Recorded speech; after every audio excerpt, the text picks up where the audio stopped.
Abra a sua Bíblia. Em segunda carta de Paulo aos Coríntios, no capítulo 8, e no verso 11.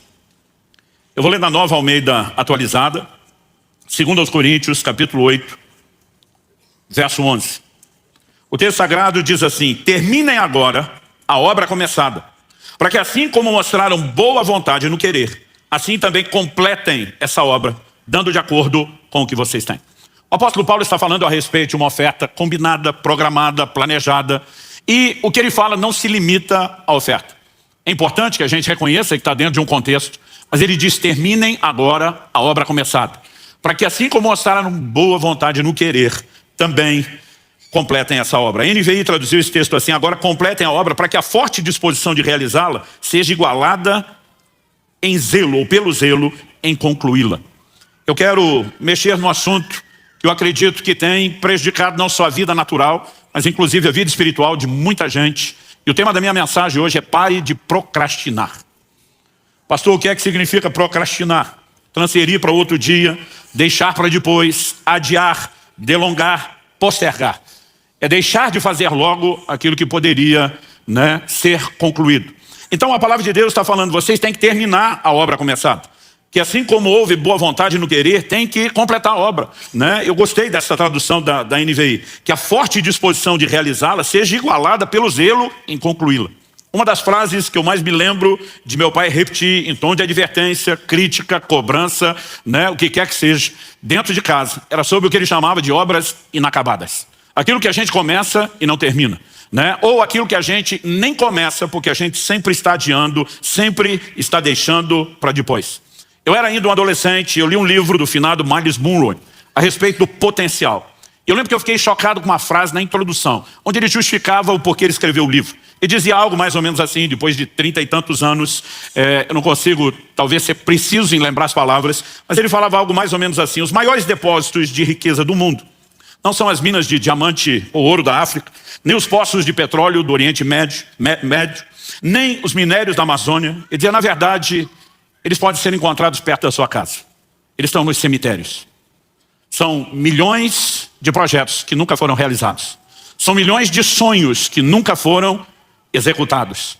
E a história de muita gente, a história e o curso da humanidade poderia ter sido mudado se esses projetos tivessem sido colocados em execução.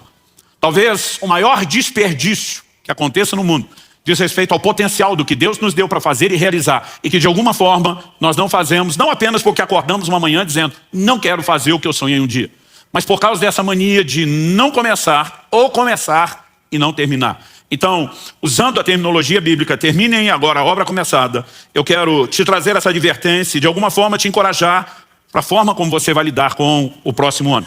Nessa virada de ano, eu gostaria que você de fato pudesse considerar o que é que a palavra de Deus tem a dizer a respeito do assunto. Eu tomei um texto como ponto de partida, mas eu quero te apresentar aqui uma enxurrada de exemplos bíblicos relacionados ao assunto.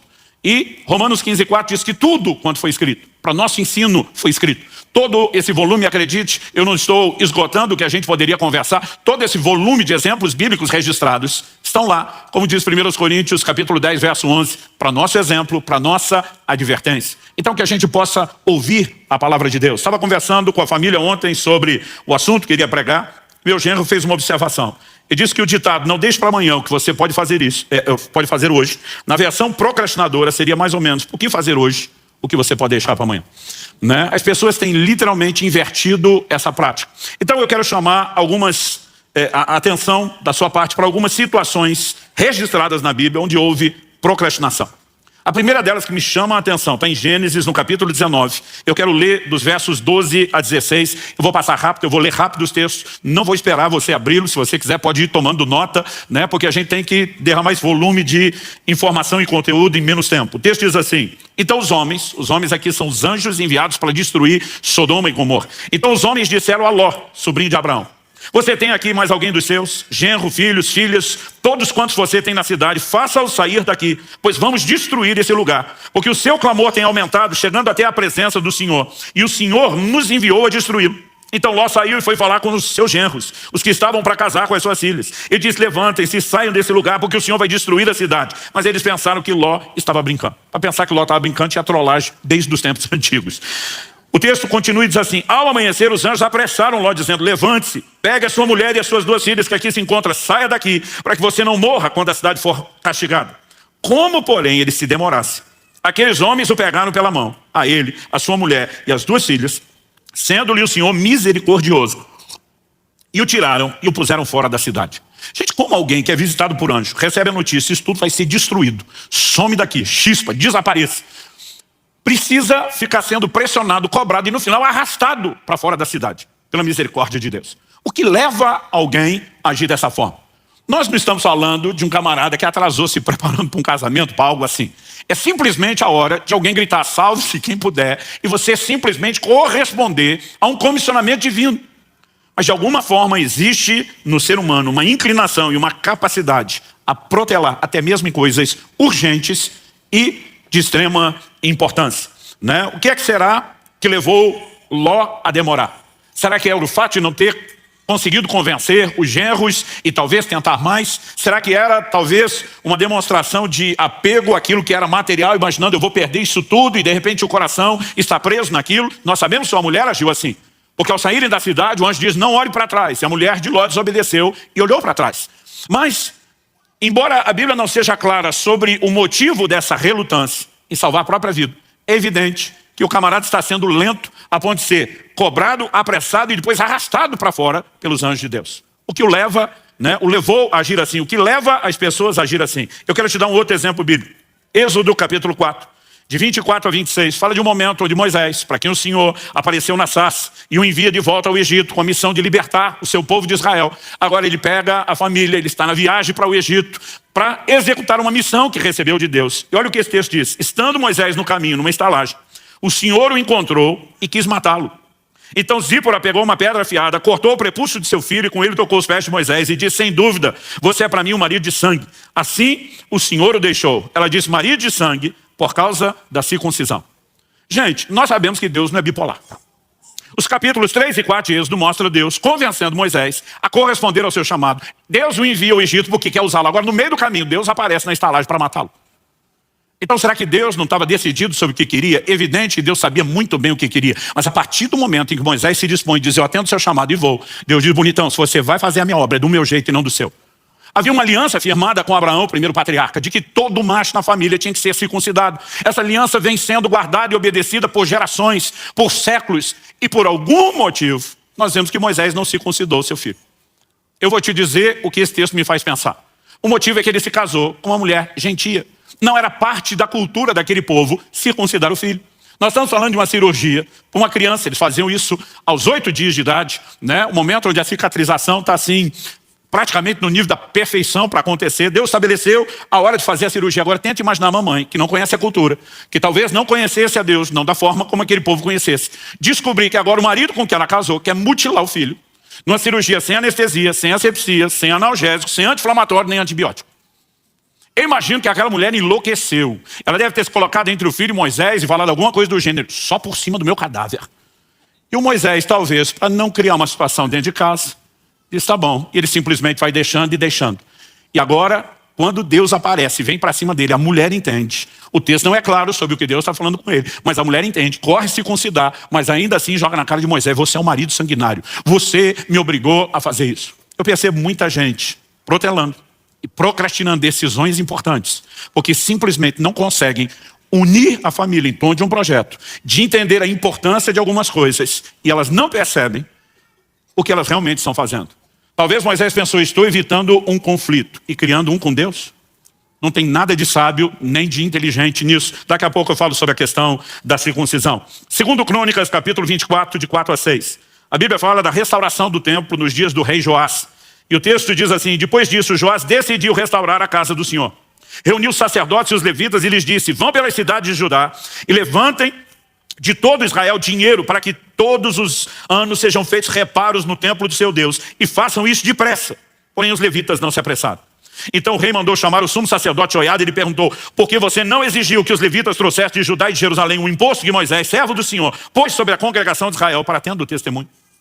O que leva a Joiada, os demais sacerdotes e todos os levitas a não obedecer um comando tão claro do rei? Para não apenas executar a tarefa, mas o rei diz: e façam depressa. Mas a Bíblia diz: nenhum deles se apressou. Eu fico me perguntando o que é que passou pela cabeça dessa tribo sacerdotal. Será que o pensamento foi: quem decide as coisas do ministério somos nós e não ele? Será que eles simplesmente estavam no lugar de uma incapacidade de perceber que quando eles mesmos é que deveriam ensinar a lei de Moisés, o rei está cobrando que o que Moisés determinou na lei por direção de Deus seja feito? Eu não sei exatamente o que foi, mas de alguma forma a procrastinação está ali, né? E o rei precisa interferir para que o projeto seja executado. Quando chegamos no Novo Testamento, eu não vou me estender muito nesses exemplos, eu quero apresentar mais alguns que são desculpas que foram dadas a Jesus. Lucas capítulo 9, de 59 a 62, diz assim: a outro Jesus disse: siga-me. Mas ele respondeu: Senhor, deixe-me primeiro sepultar meu pai. Mas Jesus insistiu: deixe que os mortos sepultem os seus mortos. Você, porém, vá e anuncie o reino de Deus. Outro lhe disse: Senhor, quero segui-lo, mas permita que antes disso eu me despeça das pessoas da minha casa. Mas Jesus lhe respondeu: ninguém que põe a mão no arado e olha para trás é apto para o reino de Deus. Há uma série de especulações entre os estudiosos e os comentaristas bíblicos sobre o que significa a frase: deixe-me ir primeiro sepultar meu pai. Mas é praticamente um consenso, ninguém acredita que o pai tinha acabado de morrer. Em primeiro lugar, porque se isso tivesse acontecido, o sepultamento ele não acontecia num prazo tão curto como o nosso. A lei determina que em 24 horas, né, a partir de constatada a morte, o corpo tenha sido sepultado por questões, né, de saúde. Mas eles tinham o hábito de embalsamar os seus mortos, algo que aprenderam desde o tempo em que viveram no Egito. E normalmente havia tempo para se chorar, para se lamentar os mortos. Aqui eles estavam fazendo isso antes do sepultamento. Normalmente pela proximidade e o contato com o cadáver, e um filho dificilmente, eu não vou dizer impossível, mas dificilmente não teria tido contato com o corpo morto. O pai não poderia estar em público com outras pessoas, ele era considerado impuro. Outras pessoas acreditam que isso se trata do segundo sepultamento, que é quando de fato, né, todo o corpo havia se decomposto e sobravam só os ossos, né, porque aquela capacidade de embalsamar não era no nível das múmias dos faraós, que ainda podem ser encontradas. Então aquilo tinha prazo de validade, era estendido, mas tinha. E depois os ossos eram movidos, como José pediu que movessem os seus ossos quando saiu do Egito. Alguns chamam isso de o segundo sepultamento. Mas o que quer que seja que esteja em discussão, a maioria dos comentaristas, e eu vou com eles, acreditam no seguinte: normalmente o filho tomava decisões e tinha responsabilidade, se tratando do filho mais velho, quando o pai morria. Ele passava a ser o responsável pela casa. A maioria acredita que esse cara está dizendo: quando meu pai morrer e eu finalmente estiver livre para tomar as decisões pela família, eu farei isso. Em qualquer uma das possibilidades, ele está olhando para o próprio Jesus e dizendo: o que o Senhor falou é legal, eu só não vou fazer logo. Eu também não sei dizer quando é que eu vou fazer, mas uma hora eu quero fazer. É a conversa do procrastinador, né? O segundo, ele simplesmente diz: me permita que eu me despeça das pessoas da minha casa. E aqui nós podemos imaginar que Jesus não está apenas avaliando a conversa. Daqui a pouco eu quero que você veja que quando Elias joga a capa sobre Eliseu, ele pede para despedir da família. E o Elias dá o joinha para Eliseu e diz: tudo bem. Até porque você vai ver que é um movimento rápido.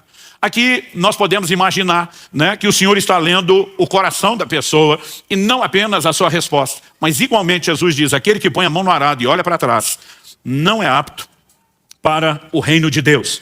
E eu percebo que várias pessoas, elas demonstram um mix de sentimentos que acabam falando mais alto do que as suas prioridades. O que eu sinto sobre minha casa, o que eu sinto sobre a família, o que eu sinto sobre os meus projetos. E mesmo diante de um chamado direto da boca do próprio Senhor Jesus, elas têm dificuldade de estabelecer e definir as suas prioridades. O contraste desses exemplos bíblicos de gente procrastinando são textos, eu quero dividir isso em dois grupos, situações onde a Bíblia registra que não houve procrastinação. Nesse grupo que não procrastinou, eu quero dividir os exemplos em dois, subdividir em dois grupos. Os que agiram imediatamente e aqueles que refletiram antes de agir, mas também não demoraram para agir. Os que agiram imediatamente. Em Gênesis, no capítulo 17, no verso 23, a Bíblia nos mostra que depois que Deus falou com Abraão, institui a aliança da circuncisão por meio de uma revelação clara. O texto de Gênesis 17, 23, naquele mesmo dia, tipo, ele nem deixou para depois. Naquele mesmo dia, Abraão tomou seu filho Ismael e todos os escravos nascidos em sua casa e todos os que ele tinha comprado com seu dinheiro, todos os do sexo masculino que havia em sua casa, e circuncidou a carne do prepúcio de cada um, como Deus lhe havia ordenado. Então a atitude de Abraão é mais ou menos: Deus falou, está falado, bora cumprir, bora executar. A mesma atitude é demonstrada em Gênesis 22, quando Deus fala com Abraão e diz: eu quero que você me ofereça seu filho, seu único filho, o filho a quem você ama, né? Eu brinco que parece que Deus está dificultando. Se falar só o filho já era difícil, agora de seu filho, seu único filho, o filho que você ama. E eu quero que você me ofereça em sacrifício. Gênesis 22, 3 diz, na manhã seguinte, Abraão levantou-se de madrugada. Então, ele simplesmente espera o momento que está próximo do amanhecer, mas antes mesmo da luz sair, ele se levanta e diz, vamos fazer o que Deus executou. O que se Deus falou, está falado. Em 1 Reis, no capítulo 19, de 19 a 21, nós temos o chamado de Eliseu, que eu mencionei agora há pouco. O texto sagrado diz, Elias saiu dali e encontrou Eliseu, filho de Safate, que estava lavrando com 12 juntas de bois adiante dele. Ele estava com a 12ª junta. Elias passou por ele, lançou o seu manto sobre ele. Então Eliseu deixou os bois, correu atrás de Elias e disse, deixa-me beijar o meu pai e minha mãe, então eu seguirei. Elias respondeu, vai e volte, pois você já sabe o que fiz com você. Eliseu voltou para trás, pegou a junta de bois e os sacrificou. E com os equipamentos dos bois, cozinhou a carne, deu ao povo, eles comeram, então se levantou, seguiu Elias e o servia. Ele despede a família, ele despede as pessoas à volta, ele simplesmente sacrifica o instrumento de trabalho, ele não termina o que ele estava fazendo o arado, e ele imediatamente se dispõe para cumprir o seu chamado. É o que nós lemos em Marcos, no capítulo 1, no verso 18. O chamado dos irmãos Pedro e André. Quando Jesus simplesmente passa por eles e o chama, a Bíblia registra, Marcos 1, 18, eles deixaram imediatamente as redes e o seguiram. Algo curioso que você vai perceber é que Deus nunca chamou ninguém para fazer coisa nenhuma que estivesse desocupado. Nunca, você não vai achar um exemplo bíblico. Todo mundo que Deus chamou estava trabalhando. Porque se não trabalha no que é natural, com certeza vai fazer corpo mole para aquilo que é espiritual. E sabe, muitas vezes nós separamos demais as coisas. Nós espiritualizamos demais. A gente acha que procrastinar na vida natural não tem nada a ver com a forma de vivermos a vida espiritual. Mas a verdade é que nós refletimos na vida espiritual os valores e as práticas que nós temos naquilo que é natural. E o Senhor está atrás não só de gente que trabalha, mas de gente que consiga dizer, eu vou te atender e eu vou fazer logo aquilo que o Senhor está mandando, aquilo que o Senhor está determinando. Em Atos 16, 10, nós temos a resposta de Paulo. A Bíblia diz que à noite ele tem uma visão de um jovem da Macedônia que aparece a ele e diz, passa a Macedônia e ajuda-nos. E Atos 16, 10 registra, assim que Paulo teve a visão, imediatamente procuramos partir para aquele destino. Respostas instantâneas, imediatas, sem nenhuma enrolação, sem nenhuma procrastinação. Pastor, mas teve gente que não agiu assim tão depressa? Tem. Pelo menos 2 exemplos que merecem a minha e a sua atenção. São aqueles que refletiram antes de agir. Mas mesmo nesse grupo você não vê uma demora na reflexão e nem vê uma demora no pós-reflexão, que diz respeito à ação. O primeiro deles, José, que teria a honrosa, gloriosa e grande missão de ser a figura paterna na criação de Jesus. A Bíblia diz em Mateus, no capítulo 1, de 18 a 20, o seguinte, o nascimento de Jesus Cristo foi assim. Maria, sua mãe, estava comprometida para casar com José, mas antes de se unirem, ela se achou grávida pelo Espírito Santo. José, com quem Maria estava para casar, sendo um homem justo e não querendo envergonhá-la em público, resolveu deixá-la sem que ninguém soubesse. Deixa eu fazer uma pausa antes de continuar a leitura. Você acha que a primeira coisa que passou na cabeça de José é, minha noiva prometida a mim, viveu uma experiência sobrenatural que nunca aconteceu antes, nem acontecerá depois. A primeira reação de José é simplesmente trabalhar com a lógica. Se ela está grávida, ela não foi fiel. Mas a Bíblia diz que porque ele era justo, ele simplesmente toma a decisão. Eu vou deixá-la em silêncio. Eu não quero que ela seja difamada. Alguns acreditam que ele poderia aplicar a lei de Moisés, exigir que ela fosse morta. O coração dele é correto. Mas olha o que diz a continuação do texto. Enquanto ele refletia sobre isso, eis que lhe apareceu em sonho um anjo do Senhor dizendo, José, filho de Davi, não tenha medo de receber Maria como esposa, porque o que nela foi gerado é do Espírito Santo. Tem muita gente tomando decisão impulsiva, naquele calor do momento, onde os sentimentos estão acesos, onde você não conseguiu enxergar ou avaliar ou ponderar todas as coisas, e muita bobagem acontece aí. Esse homem que Deus soube escolher é um homem sábio. Ele está pensando, ele já tem mais ou menos seu plano, mas ele diz, deixa eu refletir um pouco mais. E essa posição dele de dizer, deixa eu refletir um pouco mais, permite que ele tenha tempo, antes de tomar as decisões, de ouvir a Deus. Mas tão logo ele ouve a direção de Deus, de pronto, ele simplesmente age e obedece o comando que lhe foi dado. E eu e você precisamos ser gratos a Deus por isso, porque um plano gigantesco da redenção da humanidade estava em jogo. Em Atos, no capítulo 10, nós lemos que o apóstolo Pedro estava orando e teve uma visão. E a Bíblia nos fala o seguinte, versos 19 e 20 de Atos 10. Enquanto Pedro meditava a respeito da visão, o Espírito lhe disse, estão aí 3 homens à sua procura. Portanto, levante-se, desça e vá com eles sem hesitar, porque eu os enviei. E o que você vai ler depois no verso 23, é que ele recebe essas pessoas, dá pouso a eles, e no dia seguinte, todo mundo já sai de viagem, porque eram 2 dias de viagem, 60 quilômetros de trajeto para caminharem a pé. Eu não quero de forma alguma fazer parecer que refletir seja ruim. Quando nós falamos de procrastinar, é algo que toda hora está sendo empurrado, toda hora está sendo empurrado. Não, segunda eu vou começar a dieta. Mas na segunda ele diz, pode ser na outra segunda, porque afinal de contas, qualquer segunda está no seu dia. Então existem coisas que vão sendo prorrogadas de forma indefinida. Existem outras que você pode chamar de planejamento estratégico. Tem hora que não adianta sair correndo sem entender com clareza o que te aguarda. Provérbios diz no capítulo 20, no verso 25, é uma armadilha dizer precipitadamente, isso é santo, e só refletir depois de fazer o voto. Então a Bíblia está dizendo, é importante que você reflita antes de tomar decisões. Agora, o que você não pode, em nome da reflexão, passar a vida inteira refletindo e nunca tomar a tal da decisão de fazer aquilo que tem que ser feito ou de completar aquilo que foi começado. Nós vemos o próprio Jesus falando em Lucas, no capítulo 14, dos versos 28 a 30. Ele não queria ensinar sobre planejamento, mas ele dá o exemplo que todo mundo entende. Ele diz, qual de vocês é o homem?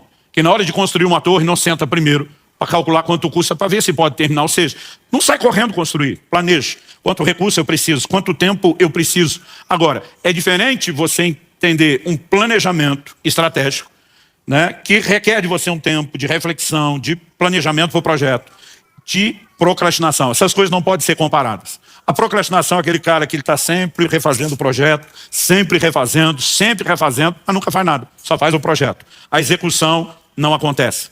Qual a diferença entre esses dois subgrupos que eu chamei, essa subdivisão de 2 grupos dos que executaram? A diferença é uma só. O primeiro grupo que agiu imediatamente já tinha uma palavra de Deus, já sabia o que tinha que fazer. E se Deus falou, você não tem mais nada para pensar. Então assim, eu não preciso parar para pensar diante de qualquer decisão. Qualquer que seja, vou fazer um negócio, tenho que ser honesto, eu não preciso pensar nisso, Deus já disse para não ser. Deus já disse para não roubar, Deus já disse para não negociar, né, de forma ilícita. Não tem mais nada para ser pensado. Em todas aquelas áreas onde Deus já falou com clareza, a gente não tem nem o que pensar. Agora, há situações onde talvez Deus te disse o que fazer, mas ainda não revelou o como e o quando. E aí toda a ponderação e reflexão é muito bem-vinda.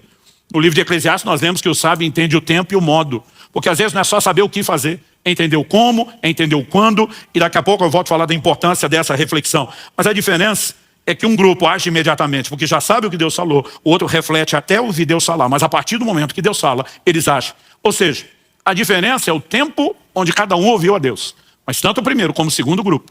O primeiro não precisou de reflexão, porque Deus já falou de cara. O segundo precisou de reflexão, mas tanto um como o outro, imediatamente após Deus falar, eles se posicionaram e agiram. Qual é o elemento comum nesses exemplos? Em primeiro lugar, nós vimos situações onde houve procrastinação.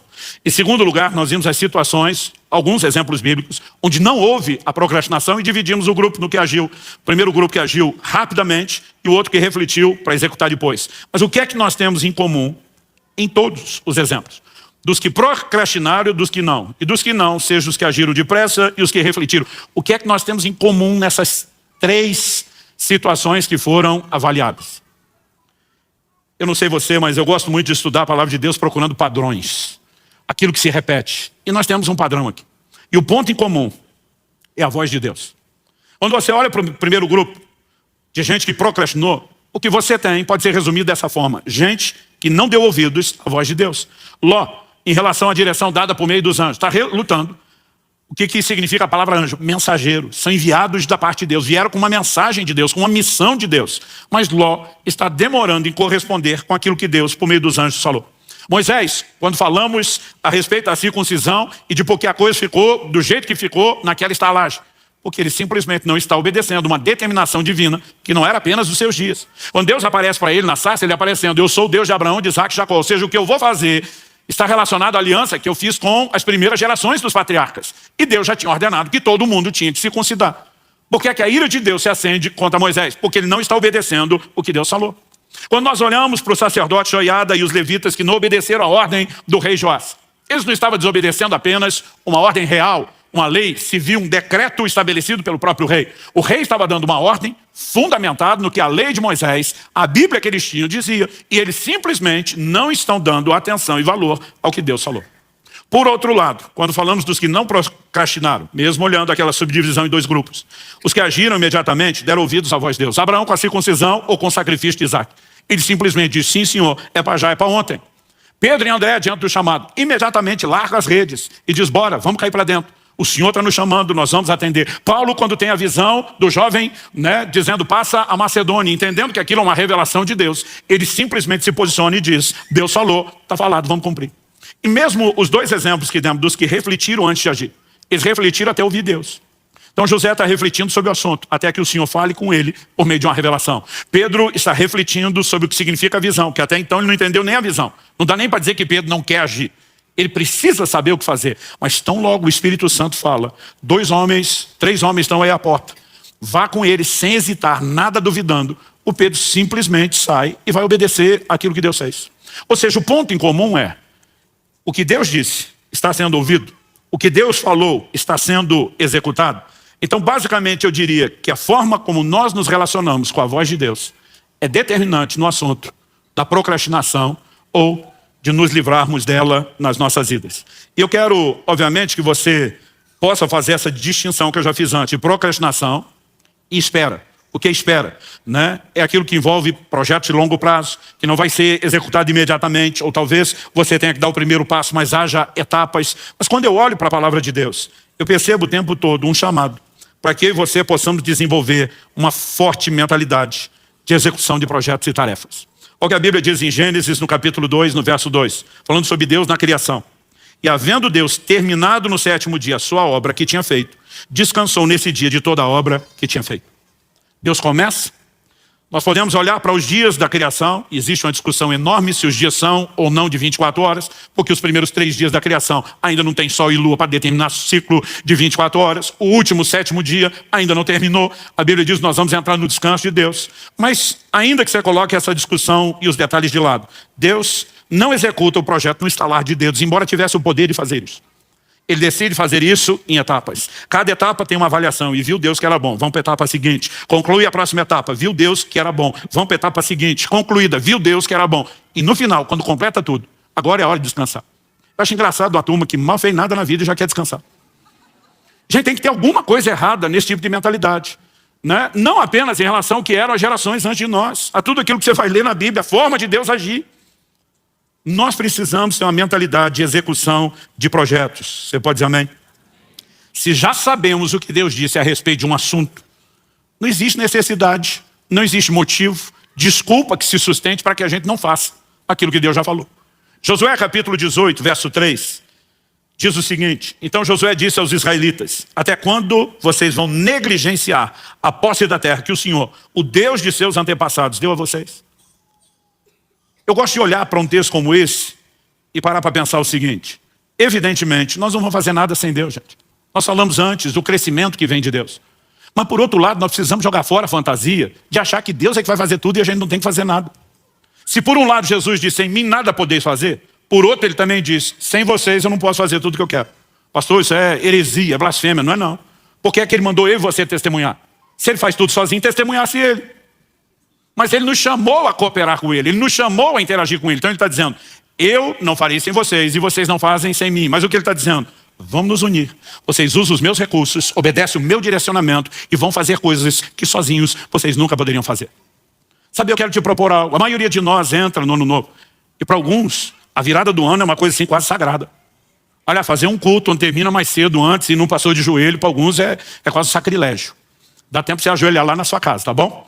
Para você não cometer o sacrilégio. Porque de alguma forma nós estamos esperando que esse seja um momento místico, quase que mágico, onde Deus vai abençoar os meus projetos. Eu quero te propor algo diferente. Em vez de você escolher executar o seu próprio projeto, ficar pedindo para Deus abençoar, por que é que você não procura ouvir primeiro qual é o projeto dele? Aí você se une a uma direção que, consequentemente, tem os recursos dele à sua disposição para que você seja bem sucedido. Mas saiba que não é apenas porque o projeto é dele, que as coisas vão acontecer de forma automática. Deus diz, a terra é de vocês. Aonde pisar a planta dos pés, eu dou a vocês. Ele está dizendo, vocês vão ter que lutar, mas tem a minha bênção. Eu doei, eu vou dar os recursos. Agora o povo simplesmente entra, avança, conquistou um pouquinho e o resto deixa para depois. Séculos se passam. Até que chega a geração de Davi que diz, por quanto tempo mais vocês vão deixar essa obra inacabada? Deus não prometeu 60%, 70%, 75% da terra, ele prometeu a terra toda. E Davi se levanta com indignação. Nós vamos conquistar tudo que Deus deu. Agora, isso era para ter sido conquistado 400 anos antes. Mas desde os dias de Josué tinha aquela turma de, já conquistamos um certo terreno, aqui tá bom. E quando eu e você acomodamos, não importa se tem promessa, não importa se tem recursos, as coisas simplesmente estacionam. Eu e você precisamos entender que temos uma responsabilidade de cooperar com Deus. Nenhum de nós pode achar que espiritual é só aquilo que a gente faz dentro da igreja, da célula, no culto, ou quando você prega. Tiago diz, vocês que dizem hoje ou amanhã, Tiago capítulo 4, 13 a 15, vocês que dizem hoje ou amanhã iremos a tal cidade, negociaremos, ganharemos dinheiro, deveriam dizer, se o Senhor quiser e se vivermos, faremos isso ou aquilo. Eu acho curioso a forma como nós vivemos.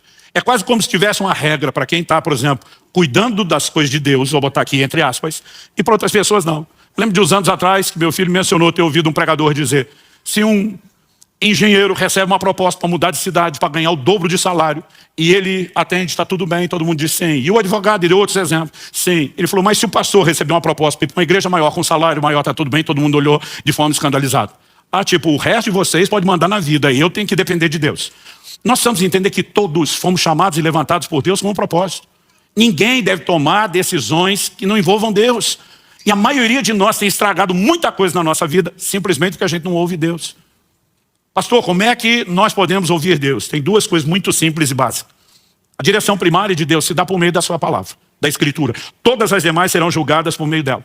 O Salmo 119, 105 diz, lâmpada para os meus pés é a tua palavra, luz para o meu caminho. Então, tudo aquilo que Deus falou na Escritura já ilumina o meu e o seu caminho. Nós temos que andar na palavra de Deus. Agora, há áreas onde a palavra de Deus não vai cobrir com clareza aquele terreno que nós vamos chamar de personalizado. Por exemplo, Jesus mandou pregar o Evangelho para toda criatura, para todas as nações, fazer discípulos de todas as nações. Significa que cada um de nós tem que ir a todas as nações? Não. Essa é uma ordem genérica dada a todo o corpo. Agora, onde cada um de nós deve ir, a palavra de Deus não diz. Aí eu e você precisamos entender a importância de um relacionamento com o Espírito Santo. Romanos capítulo 8, verso 14 diz que os que são guiados pelo Espírito de Deus são filhos de Deus. Moisés procrastinou porque não obedeceu uma ordem que já era clara. Por outro lado, nós vemos gente que diante de uma ordem clara correspondeu imediatamente. A questão é como eu e você lidamos com a voz de Deus. Eu percebo que a maioria de nós não está levando isso tão a sério. A gente tem que fazer uma campanha gigantesca para tentar fazer os crentes ler a Bíblia em um ano. Gente, isso é o mínimo do mínimo do mínimo. E ainda assim dá um trabalho, porque a maioria não lê a Bíblia.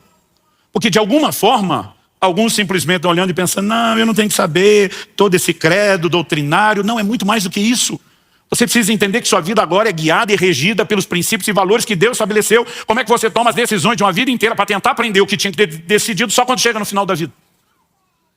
Então, se nós entendermos que relacionar com a voz de Deus é crucial e que começa primeiramente pela palavra, isso tem que ocupar um lugar especial na minha e na sua vida. Eu li uma matéria, uma reportagem há uns anos atrás, que dizia, entra ano, sai ano, mas uma das coisas que ainda continua encabeçando as listas de resoluções do ano novo é sair do vermelho e emagrecer. Eu não quero que você tire isso da sua lista. São coisas importantes, mas eu sugiro que você coloque uma coisa em primeiro lugar, ouvir a Deus. Gastar tempo com a palavra de Deus, ler, meditar, estudar a palavra de Deus.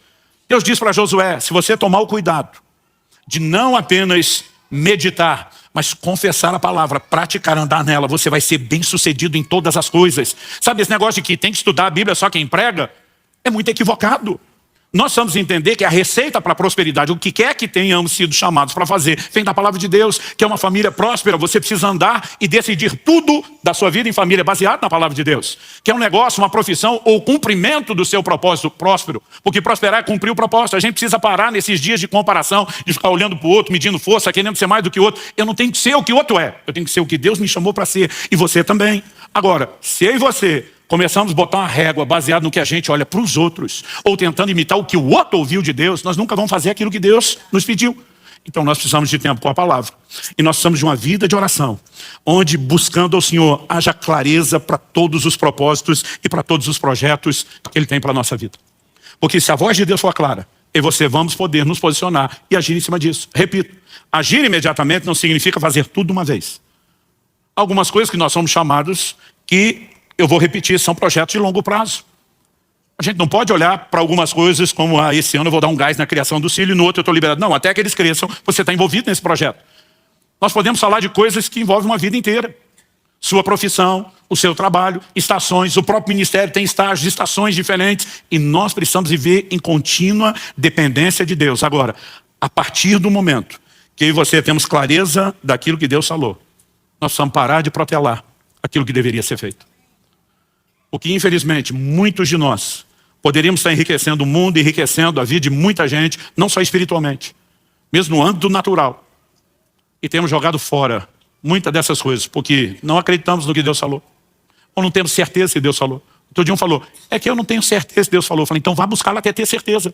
Porque o que você não pode é passar uma vida inteira perguntando, ele falou ou não falou, porque um dia você vai ser cobrado por ele. Então nós precisamos levar essas coisas mais a sério. E acredite ou não, eu não vim aqui bater em você ou te desmotivar, eu estou tentando te encorajar. Que 2024 seja um ano de realizações. Que 2024 seja uma hora onde eu e você vamos entrar dizendo muita coisa vai sair da prancheta, vai entrar em execução. Outras vão para o terreno da reflexão, eu vou orar, eu vou jejuar, eu vou buscar Deus, eu vou interceder, até que haja clareza de propósito. E se eu não tenho entendimento para todas as etapas, eu vou agir pelo menos naquela que eu tenho. Deus diz para Abraão, sai da tua terra, do meio da tua parentela, vai para uma terra que eu te mostrarei. Para onde? Eu vou te mostrar enquanto você vai, estou indo. E ele vai esperando que a direção venha enquanto ele se move. Tem gente que quer ter o projeto inteiro de Deus para dar o primeiro passo, não vai andar nunca. Porque Deus não vai falar tudo enquanto você não se mexer. E alguns de nós nos mexemos só um pouquinho. Ele pega e leva Ló junto, seu sobrinho. Provavelmente, o fato de ele não ter filhos, o seu sobrinho ter perdido o pai junto à fome, com a vontade de comer, a lacuna dos dois, não posso deixá-lo. Mas Deus mandou abrir mão da parentela. Aí leva o menino junto. Enquanto o Ló está andando com ele, Deus nunca mais falou nada com Abraão. Sabe quando Deus volta a falar com Abraão? O dia que ele se separa de Ló. Diz, obedeceu fase 1, vamos para a fase 2. E sabe, alguns de nós estamos querendo revelação das próximas fases, nós não fizemos nem a primeira.